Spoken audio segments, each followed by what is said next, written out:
Ice cream একটা চাটা দিয়ে মনের তৃষ্ণাটা পূরণ করি। আরে কি আমার জিহ্বাটা তো আটকে গেছে, বাঁচাও প্লিজ, কেউ আমাকে বাঁচাও। ওই দুষ্টু বল্টু, চাটাচাটি করার আগে একটু দেখে নিতে হয়। এবার তুই এখানে পৌঁছে মর, আমি গেলাম।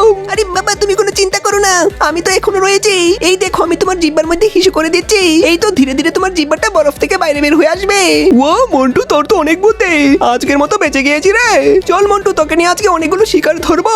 ওই দেখ একটা লেবেলনের খরগোশ রয়েছে, তুই এটাকে ধরে ফেল। আরে বাবা এটা তো অনেক সহজ ছিল, আমি তো ওই ভাল্লুকটাকে ধরতে চাই। ওই দুষ্টু কি বলছিস, ওই ভাল্লুককে ধরলে তোকে মেরে ফেলবে?